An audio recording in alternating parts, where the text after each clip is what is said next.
With cryptocurrencies being all the rage these days, I wanted to find out how I could invest in them as a European. To do so, I had to dive into the world of cryptos and just enter the matrix. What is he doing? He's beginning to believe. Before I can just go and start throwing my money on cryptos left and right, I first have to decide what crypto broker am I even gonna use to invest in these cryptos. And to do so, I really have to ask myself two questions. First, what cryptos am I even going to use? And second, are there some criteria that I can use to distinguish between good and bad crypto brokers? I decided I would stick to the big dogs because I believe the easiest way to lose in this game is to put your money on an altcoin that does not work out. And it's gone! Cryptos tend to be hard enough to evaluate as it is. For me, the two coins I would therefore be interested in was Bitcoin as well as Ethereum. Bitcoin because it is the biggest and I have a rudimentary understanding of how it could be used to store value digitally. Ethereum because it's the second largest and a lot of technologies such as NFTs utilize it. Especially when it comes to Ethereum, I kind of see it as investing early in infrastructure so that you can reap the benefits when people start relying on it. When looking for a crypto broker, there were a few things that I considered to be absolutely necessary. 1. Solid financial backing. 2. Security. 3. Credibility, reliability, and experience. 4. Good customer service. And 5. Small commission fees. This is something we've talked a lot about on the channel. You want as little of the money that you have to invest each month to go into commissions and other expenses. You want it to go into the assets that you're actually buying. Jumping back to security for a while. When it comes to security, there are two main things that I'm going to be looking for. First of all, cold storage. This term, cold storage, refers to funds being kept in a crypto wallet that stays offline where hackers can't access them. Second, multi-signature wallet. This refers to a wallet that requires multiple forms of verification or signatures to be accessed.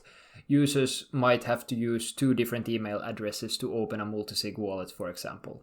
But hang on a second, what crypto brokers are even available to us in Europe? Well, as it turns out, there's quite a lot. So some of the different alternatives of crypto brokers that are available to us in Europe include, but are not limited to, Coinbase, Binance, Gemini, BlockFi, Kraken, as well as eToro. Now, keep in mind that not all of these are available to all European countries. So when looking if one of these is the right fit for you, that's the first thing you're gonna have to Google. Now, with so many alternatives, I decided to create a competition with these criteria that I mentioned earlier. The rules for the competition were pretty simple. By checking out reviews, I decided if the different platforms passed our different criteria, and scores were given accordingly. Passing a necessary feature gave +2 points, while failing such a criteria removed 2 points. Passing a nice to have feature rewarded 1 point, and failing removed 1 point. Whoops! My bad, I forgot to tell you what the nice to have features even are.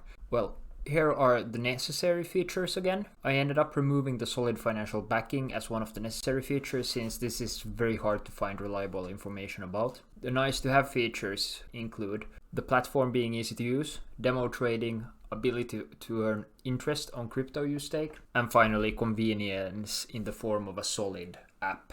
Anyway, back to the final scores. Now, with this rather simple scoring system, I was able to provide you guys with a winner as well as 2 honorable mentions. The winner is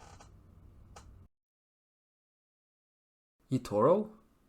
Well, this is a bit awkward. Now, some of you might be freaking out right now since eToro is mainly marketed as a broker of stocks in general. But hang on for a second while I explain. Actually, let us dive further into the top 3 picks according to this list and evaluate the pros and the cons with all of these to determine which out of these are the best fit for you. As we already concluded, eToro somewhat strangely ended up in first place. Now, the first thing we need to keep in mind when it comes to eToro is that they have significantly less cryptocurrencies available than most of these other alternatives, at least for now. The other thing is that for some of these cryptocurrencies, you do not actually buy the coin itself, but rather a CFD. This means that you buy a derivative that lets you make money on the price movements of the coin without actually owning the underlying asset.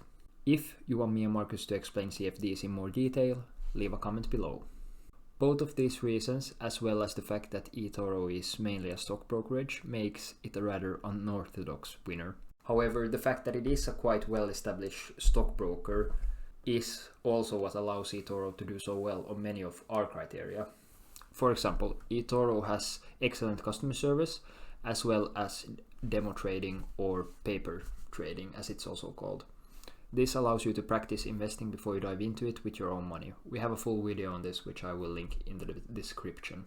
In second place, we got BlockFi. Now, BlockFi is a lot newer, founded in 2017, but has many nice pros, such as great customer service, small commissions and fees, as well as an easy-to-use platform. For this reason, it is a great choice for a beginner who may not want to invest huge amounts of money anyway. However, since it is younger, I would also consider it to be less credible and reliable, since it has not been around yet for a long time. Finally, in third place, we have Coinbase, which is actually the one I feel the most comfortable recommending. Why, you may ask? Because it is specialized in cryptocurrencies and is also one of the oldest mainstream cryptocurrency brokers. Not only that, but it also carries crime insurance that protects a portion of digital assets held across their storage systems against losses from theft, including cyber security breaches. One of the worst drawbacks of Coinbase is the fact that their commissions are quite high and their customer service seems to not be that great. In the end, I personally think that eToro would be the broker I would use if I decide to buy cryptocurrencies in the future.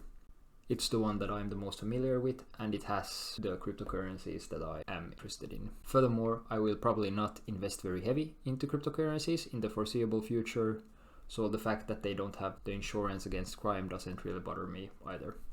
Now, at this point, I would really like to emphasize that this is not a video about if you should or should not invest into cryptocurrencies.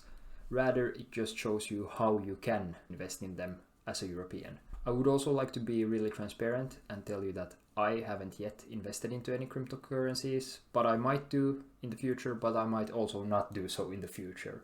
So if you want me and Marcus to do a full video where we just cover sort of the pros and cons with investing into cryptos, I'll write a pinned comment below, and if it gets more than, say, 10 likes, we'll do that. However, if you are interested in investing as a European, please check out this video.